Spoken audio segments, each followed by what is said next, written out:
Every Thanksgiving morning, we gather together at the Pieterskerk. This year, we will gather together in our thoughts and our memories. We'll remember the little pilgrims greeting us. Happy Thanksgiving! Welcome to the Pieterskerk. We'll remember the Boy Scouts and Girl Scouts and Brownies and Daisies and Cub Scouts and the Pilgrim children marching and presenting the colors. We'll remember the music, the American School Choir and concert band, and the singing of Let Us Break Bread together, and all the songs and hymns. We'll remember a teenager's thoughts on Thanksgiving. We'll remember the speeches of the Dutch and American Pilgrim descendants and the mayor of Leiden and the American ambassador. We'll remember the prayers of the ministers, the priest, the rabbi, and the song of prayer of the cantor. We'll remember walking into the Pieterskerk and wondering, who walked here? What does this hallowed place mean to our nation's beginnings? I would not omit to mention that I visited the church at Leiden. I felt a respect and veneration upon entering the doors. The words of Abigail Adams.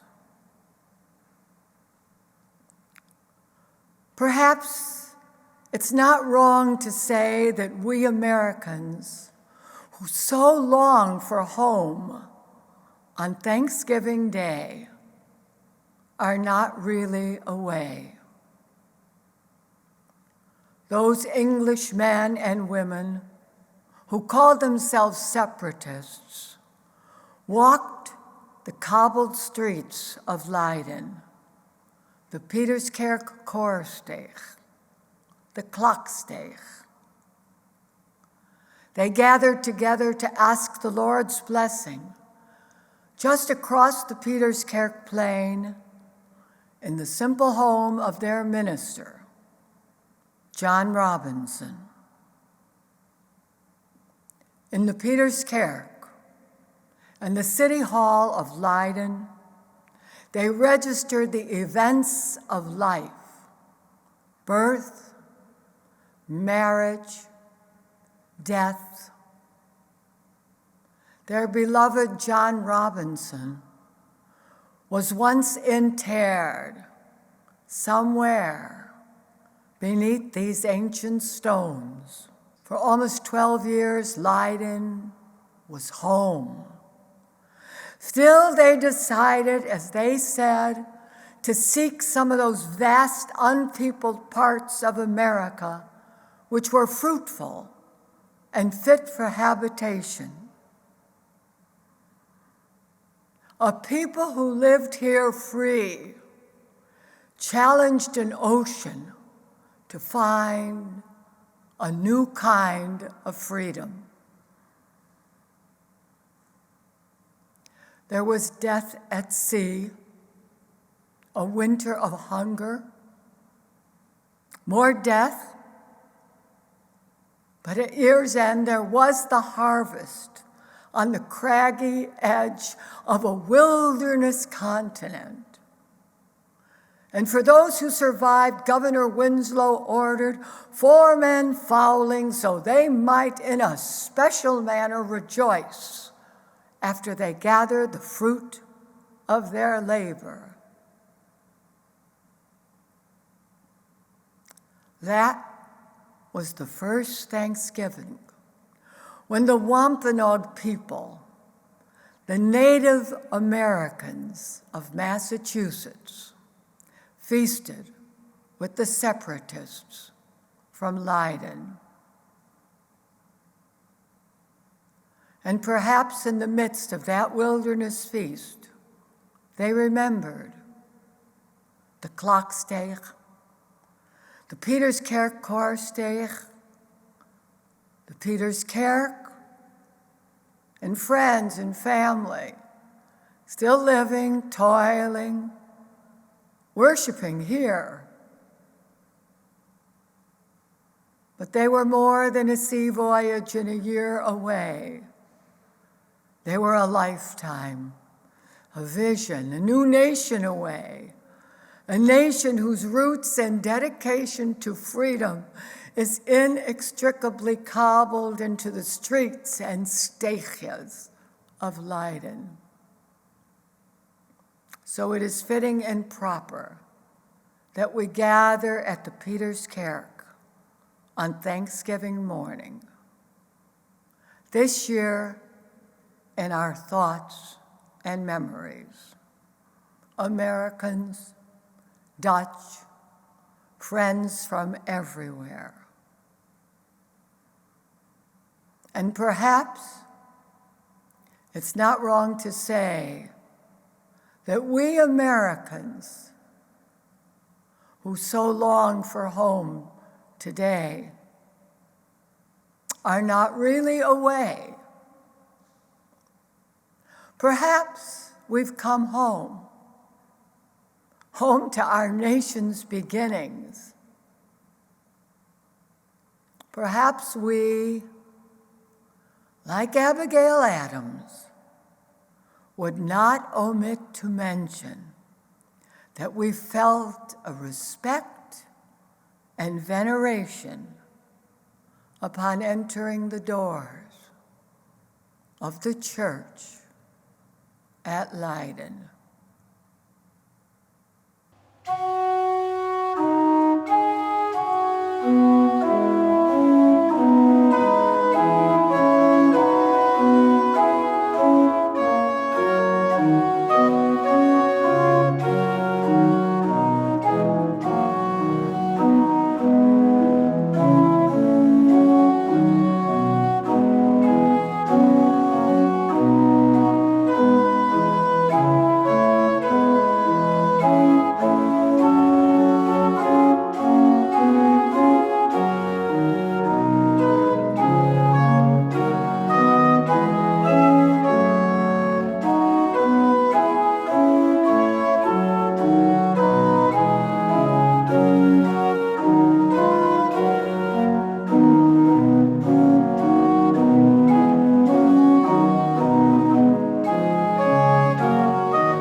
My name is Michael Raumen. I'm the Executive Director of Leiden 400.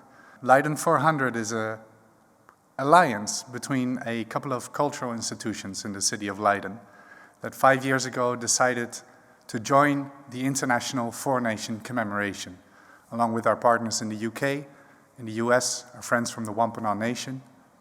For the past 5 years, we've been creating a program which is very broad.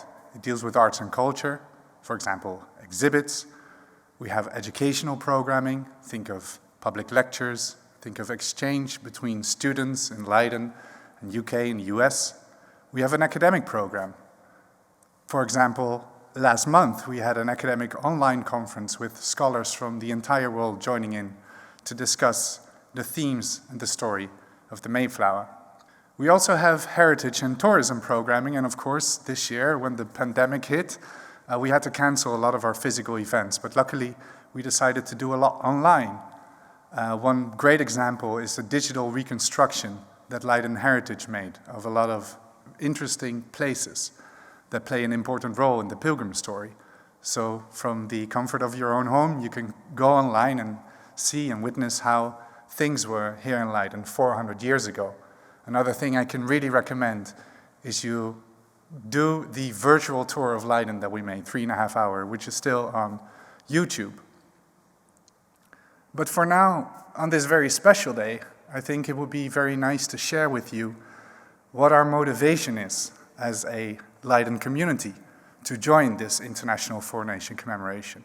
Why were people in Leiden here enthusiastic 5 years ago to work together with partners in the UK and US and our partners from the Native Nations? Because we all know that the Mayflower is a quintessentially American story, and we also know that the Pilgrims were British. So why does the little town in Netherlands join this commemoration with so much enthusiasm? Well, there's 3 reasons for this. First of all, for us it's a very unique commemoration because it ties our local history to a world-famous story. Because when the Pilgrims were here in Leiden, it was an incredibly dynamic time. When they were walking the cobblestone streets here, across the street from where they lived, there was the recently founded university, and in the gardens, Clusius cultivated the first tulips, that wonderful Dutch icon that every American knows. On the other side, there was a 14-year-old boy learning to paint. His name was Rembrandt. And for example, there were fierce religious debates by famous religious scholars, Arminius and Gomarus, all happening at the same time that the Pilgrims were living and working here. They were not passive decor, they actively contributed to Leiden's civil life at that moment. John Robinson, he was actively partaking in the Arminian debates, and William Brewster, he taught English to Dutch students through Latin at the Leiden University. And of course, there's these things that the Pilgrims lived and breathed in Leiden that they took with them. What happens if you live somewhere 12 years? That place is bound to influence you. For example, civil marriage, a concept that the Pilgrims took with them on their journey to America.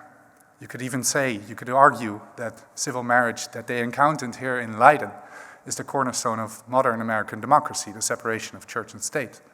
And of course, we like to tell the story how the 3rd of October celebrations in Leiden were the influence for the Pilgrims' later Thanksgiving celebration.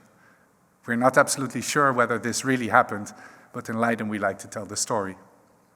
So this is the first reason why this is such an important commemoration for us in the city of Leiden, because it's so unique. This world-famous story and our local history are intertwined.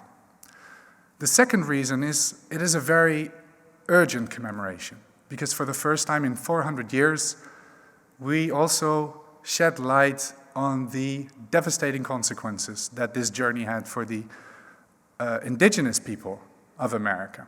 And why is that important for Leiden? Well, here in the Netherlands, we are also struggling with our past and with some aspects of our past, mainly our colonial past, our colonial history. And so it is very interesting to see what we can do in the here and now to add perspectives to the story, perspectives that might have been overlooked or romanticized in the past or plainly swept under the rug. So it's a topic that is also very important here. And then the third reason is it is a very relevant commemoration. What do I mean with that? Well, if I talk to a lot of people in Leiden or in UK or in the US, they are interested in the factual history, but most of all they're interested in the themes that this story deals with. Because ultimately it is a story about migration. It is a story about freedom. It's a story about tolerance on one hand and oppression on the other hand. So it raises very interesting questions that are relevant in the here and now. For example, where does my freedom end and where does your freedom begin? And so this is the reason why a lot of people and institutions in Leiden were excited to join into this commemoration. And now that you know, I want to wish you a very wonderful Thanksgiving, and know that even in this time where we cannot be physically present, at least we're thinking about each other and thinking about the shared heritage and the shared values that we have. I wish you a wonderful day. Thank you.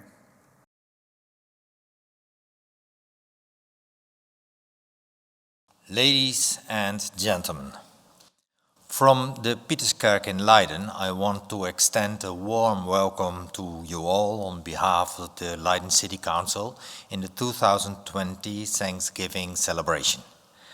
I hope you are all in good health and doing well. Unfortunately, due to the coronavirus and the measures that have been taken, I cannot address you in person. This speech was recorded a few days ago. Thus, this celebration is characterized by both social and temporal distancing. Today is Thanksgiving Day, on which we reflect on everything that we are thankful for. However, I can understand quite well that it is difficult to be thankful in these dark, corona-dominated days. I thank my lucky stars that my own family and I are still healthy, and I truly hope that goes for you too. But I'm quite aware that many families and friends are really affected by this situation. Some have even lost loved ones, or know people in their environment that have been infected with the virus and are suffering terribly. Also, more and more people around me tell me they tested positive and are ill. That really brings the virus close to home. Like you, I'm not finding this easy. The necessary measures make life less comfortable. That is why it is quite difficult to show thankfulness. I do miss seeing people in the flesh, so to speak, and I really miss being able to get together with family and friends. Judging by the people around me, I'm not the only one. Many businesses, pubs, and restaurants have closed their doors. And now that people are forced to stay home, our city has lost part of its soul. That is something I'm very much aware of whenever I walk through town. The same applies to the Thanksgiving celebrations, a day that is normally celebrated with family and friends. In your case, that may be complicated at the best of times because many of your family members and friends are living in the United States or in other parts of the world. Especially then, it is important to visit, meet, and hug each other. And now that we no longer can, it feels as if celebration has lost its soul. Still, we must celebrate Thanksgiving Day today, because we must rejoice in the things that do go well, because Thanksgiving is also a celebration of hope, hope for better days. You can compare it to the hopes the Pilgrim Fathers had when 400 years ago they set sail for what are now the United States, enduring so many hardships.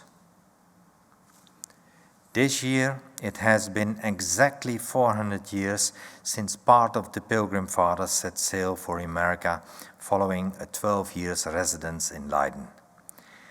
Their story forms part of the history of the United States as much as our own history, even if the Leiden contribution is less well known.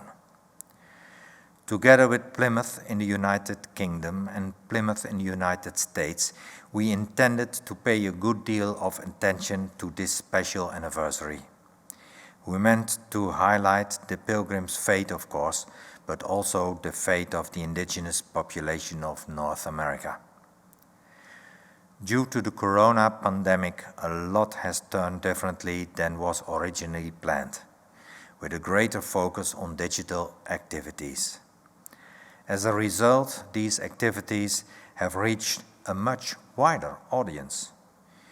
The official opening attracted as many as 150,000 online visitors, which is at least 100 times the audience that would ever have fitted into this Pieterskerk.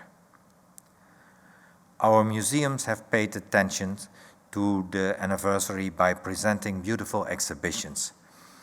There was a scientific conference and much more besides.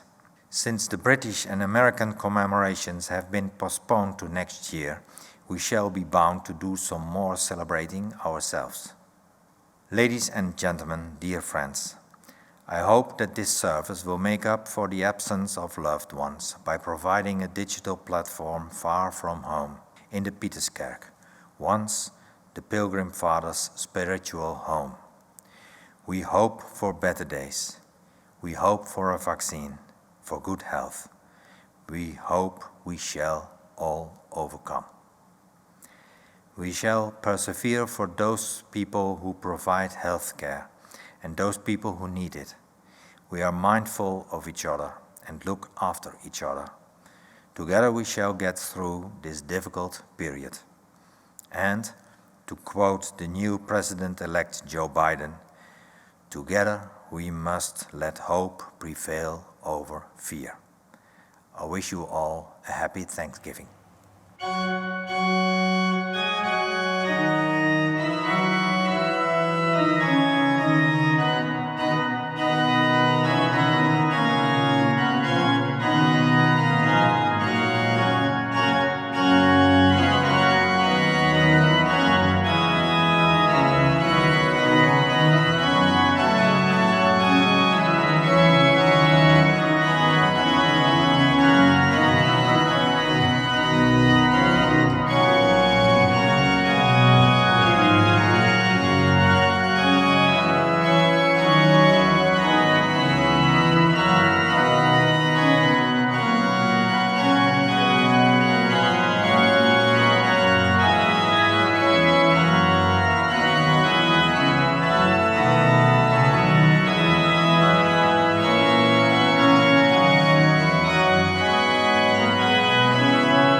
Thanksgiving is the most American of holidays. Americans from all walks of life gather together with their family and friends to share food like turkey and mashed potatoes, to watch American football, and to give thanks. There's no special gifts exchanged or any particular ceremonies, just fellowship and gratitude. It's no wonder that Thanksgiving is celebrated by a wide variety of people of all backgrounds, ethnicities, and religions. The American story is a complex story of diversity, of a society built on a set of common values. It's the story of scores of immigrants, those who came and continue to come to the United States to seek refuge or economic betterment. And it's the story of those who came against their will. It's also the story of indigenous people who occupied the American continent for generations before the first European colonists. It's the story of an imperfect people working together to form a more perfect union. The idea of a Thanksgiving Day was initially brought to the United States by the Pilgrims. This year, we commemorate the 400th anniversary of the Pilgrims' arrival in the United States. And next year, we'll celebrate the 900th anniversary of the Pieterskerk where we are today. The Pilgrim story is a story that links the United States with the United Kingdom and continues right here to the Netherlands and Leiden. For me, Thanksgiving reminds me of my own heritage, from my ancestors from the UK and Ireland and Eastern Europe, but also my Pilgrim ancestors and my ancestors from the Netherlands, like Wilhelmus Kobussen from Gelderland, who immigrated to the United States in the mid-1860s seeking a better life. And it reminds me of two passengers on the Mayflower from whom I'm descended, John Alden and Richard Warren. John Alden was a tradesperson and a crew member aboard the Mayflower. Richard Warren was a pilgrim. They came from different backgrounds, but they shared this common history on the Mayflower. And when they arrived in the United States, both of them signed the Mayflower Compact, which was the initial governing document of the Pilgrims. In the 400 years since arriving in the United States, the U.S. has welcomed millions of other immigrants from places all over the world. This year, Thanksgiving might look a little different than it has in past years. In the midst of a global pandemic, it can be more difficult to recognize what we're grateful for. COVID regulations will also make it harder for us to gather together in big groups and celebrate as we normally would. But it is still an opportunity for us to remember the things for which we are grateful. This year, I'm grateful for healthcare workers and scientists who are working hard against the pandemic. I'm grateful for family and friends, and I am grateful for the friendship between the United States and the Netherlands.